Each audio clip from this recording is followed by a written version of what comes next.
I recently met a man named Tim Krebiel. Tim restores old Ford Woodies. That is the station wagon with partial wood construction that was built from 1932 to 1949. He's a fascinating guy, and he invited me to come for a visit to his shop. And here's what I found out. I'm Tim Krebiel. I work here at the Nick Alexander Collection, restoring Ford Woodies. And I've been doing it for 13 years for Mr. Alexander. Mr. Alexander had this idea of restoring some Woodies. I'd been in the early Ford V8 thing for years. And I had a small business restoring the flathead V8 engines before I worked for Nick, and he was actually a customer and eventually asked me to come and help him with some of his own car projects. He had BMW mechanics working on them, which was not going very well. And it started off just me and one guy who was a car detail guy, Jaime, and we eventually collected a group of people over a matter of 2 or 3 years that were none of them actually came from car industry. They were mostly Latino guys working from the furniture industry, restoring wood. And I think when we accomplished a certain level of quality of work that he became interested in creating this collection of cars. Then I think we had a shared vision about what we were doing. For me, it was always, I was not too enthralled with being an employee. It was more like, we're doing this work and I can't wait to get out of here. Go back to my own self-existence. We had some kind of shared vision, and it took about 8 or 10 years to put it all together. And then it was kind of like, well, now what do we do with it? He's pretty hands-on and was involved with like cleaning and maintaining all of the cars, and 75 cars and 4 new grandkids were not meshing. And that How many cars were sold at that 52 at Pebble Beach at the RM auction. Cars come in here in all different kinds of manner, but this is, like for example, this is a 1934 Ford Roadster that Nick bought as someone else's project that they just basically collected all the pieces for from various different cars. This car was never, this is a frame from one car, a body from another, fenders from another. But someone else had put all these pieces together and never was going to get to the project, so Nick purchased this. Sometimes cars come to us that are relatively nice originals, like this black convertible next to it. That car's only got 30,000 original miles on it and still has original paint. And in this case, this is a car that we would probably preserve and not necessarily take it all apart and restore it, although this one has it's from the East Coast and is relatively rusty and has been repaired poorly. The floor has patches and things in it, and so it's kind of one of those cars that's a borderline. But it is a nice original car that has. Is this a 39? This is a 39 Ford Convertible, yeah, and it even has. This is the first top that's ever been put on it, and it still has the original upholstery inside and original wood graining. And we just took the original engine out last week because it developed a rod knock. It's this car right here, which we've been working on a couple months, and we've taken it completely apart. And what you're seeing here is the reassembly of the chassis. And the body work now has been basically done, and the car's been painted, and the body's in another room here, and we're actually doing some pre-assembly of the doors and windows in the body, and we're continuing to work on the chassis. We kind of, in our restoration process, we kind of duplicate the manufacturing technique. These are Fords, and they're not Rolls Royces or Duesenbergs. They were $900 cars when they were new. They were for the everyday guy, and they were produced at a rate of about 1 a minute back in the 30s. This will be reassembled as a complete running chassis. It'll have, the brakes will work and the engine will start up, and we'll test run the engine and the cooling system and the exhaust system and make sure that the brakes work and everything. And then we'll put the body on. This is an example of a Woody 1946 Ford that has mostly original wood on it, And this is in here for some mechanical work, and to most people this is just a nice driver car that, you know, it's not by any means a show car. And but this wood is probably wood that we would deem pretty restorable. Some of these pieces might have to be replaced, but this is an example of a car that was restored probably in the 70s or early 80s. It's a 1933 three-window coupe, and it was a very nice restoration for that time. About 10 years ago, a guy took this car apart to turn it into a hot rod. And actually, I think he didn't like the color was his initial thing. It was maroon with black fenders, and he set off to paint it all black. And in the middle of that, he also thought, well, maybe I'll make it into a hot rod. Well, he died. It was available for sale as a project, either to turn into a hot rod or to put it back as a restored car. And Nick bought this car, and we'll put it back as an original car. This is a 32 Ford Station Wagon. It's a customer's car that basically he's done most of the restoration, and we're doing just the wood. And this is all mostly original wood. I should say mostly, yeah. Partially new wood. And you can see that we've done a pretty good job of matching the old and the new. The paneling is new. Most of these quarter panels, this horizontal is not, but most of this frame is new. This vertical is new. And we try to match the color as best as possible. We even add some patina to the wood. And the guys that work here in the wood shop are really good at matching, understanding how to stain the wood and color tint the varnish to get a badly damaged piece of wood that we can go up there and perhaps find something that's still a 75-year-old piece of wood that's not perfect but better than what's on the car. And so we use that quite often. A lot of people we'll get a Woody and say, all this wood's no good, get rid of it. And we get that. Categorize it, stick it up there, use some of it. You never know.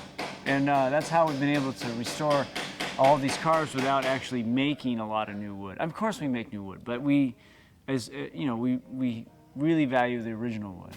These Ford Woodies were all made at one plant in upper state Michigan, and it's hard rock maple or birch. And the reason they're built there is that Henry Ford in the teens bought the whole forest. And the reason he bought the forest, it was to make this factory to make wood for Model Ts, because Model Ts are basically a wood car with a steel skin. And the Woody came to be for a couple reasons, but one of those reasons is that metal body technology had really come into its own in the mid-30s, and they had no need for the wood anymore. But instead of getting rid of all those people in that factory and those trees, they exemplified the architects and the engineers and the craftsmen that built the wood bodies of the teens and 20s and said, here, make these Woody wagons. And it lasted really only about 10 or 12 years, and then the factory did close down. Well, they went through World War II. They built gliders at that factory, spy gliders at that factory during World War II.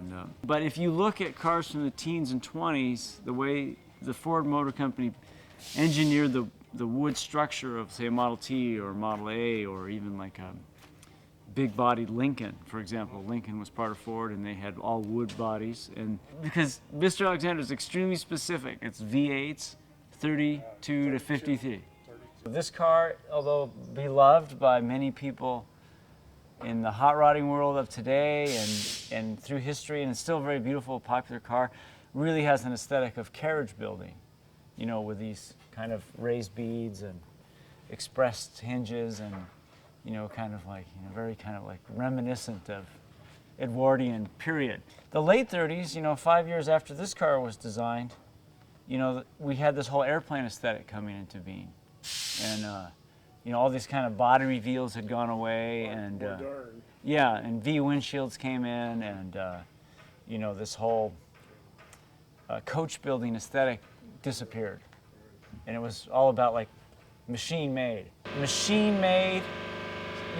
almost robotic cars being made, but still hand put together, and that was really happening in that 30s and 40s where, you had amazing machinery making things, and at the same time, you had regular guys like you and I, like, assembling this stuff. And, there is still maintains a certain handmade aesthetic. It's kind of like a real melding of that.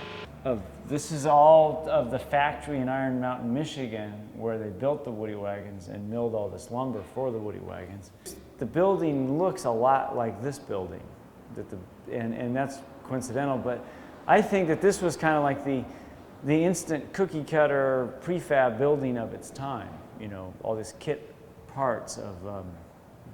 In fact, you can see in the corner there. You see, way in the corner, you see Woodies coming down an assembly line. And it looks like the windows meld into the windows of this building.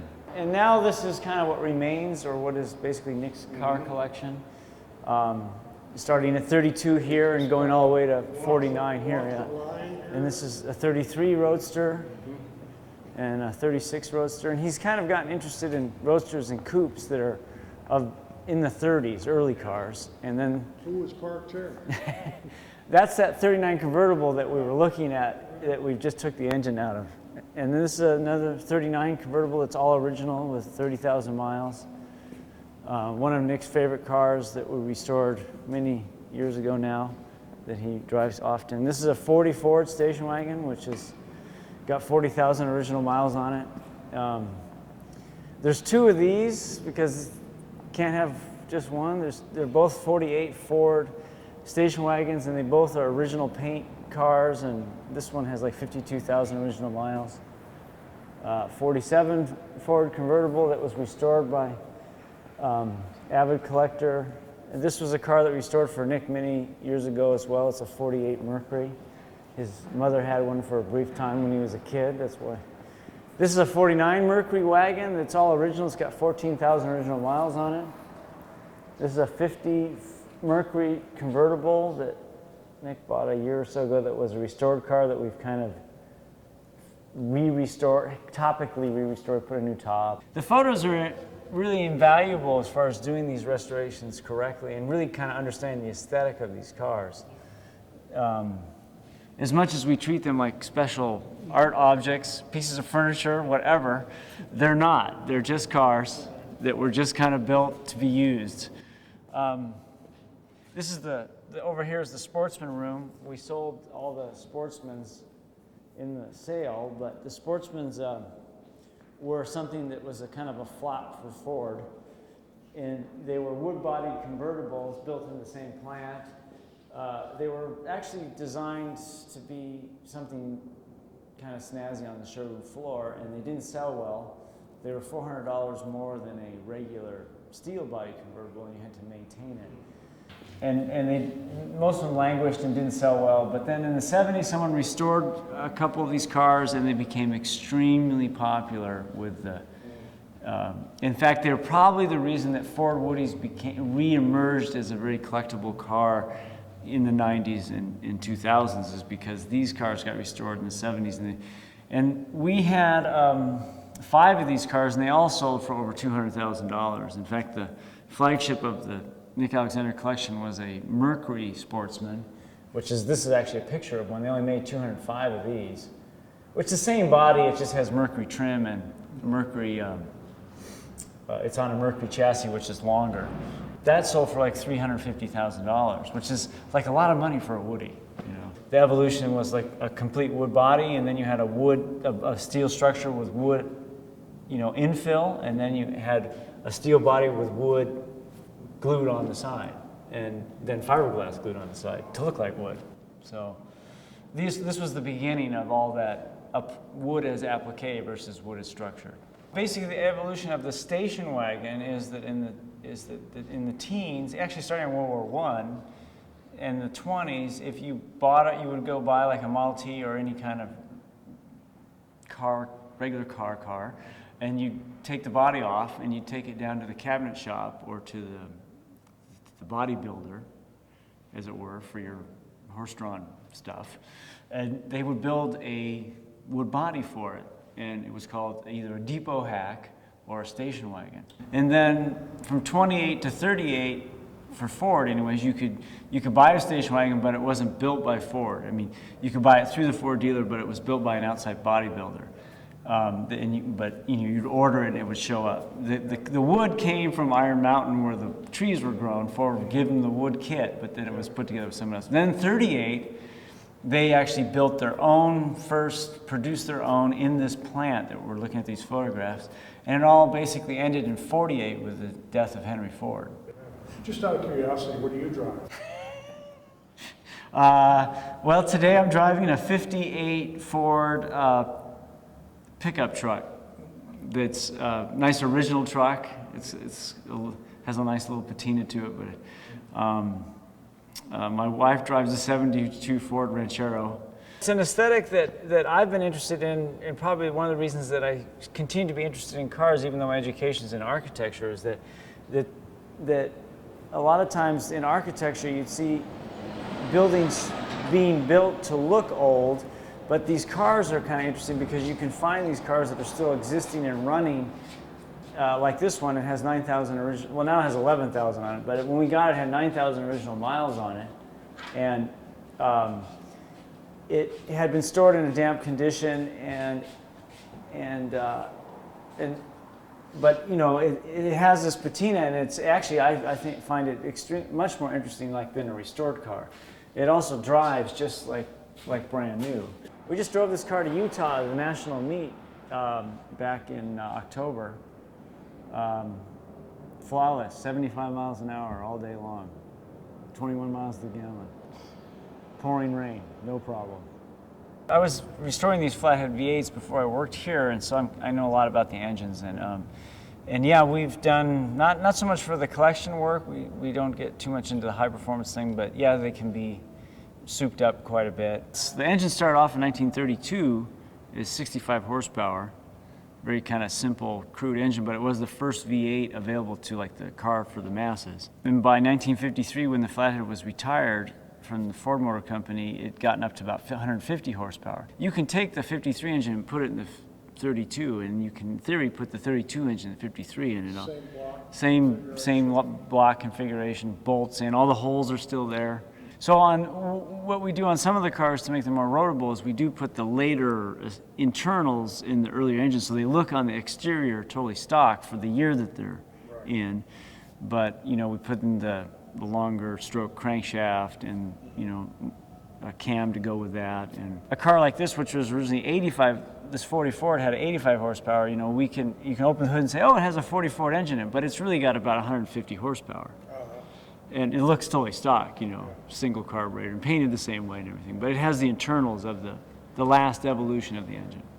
So that's kind of cool. Yeah, it is. And they run great. I mean, they're nothing like a new engine with computer-aided fuel injection and management, but they are really amazing considering when they were built. They were very... You open and close that door. Oh, sure. I just want to get the sound of the door closed. Yeah, and you can see, here it's all restored, but we still have the original paint on the... Mm-hmm. So there's a very subjective process to doing this kind of restoration.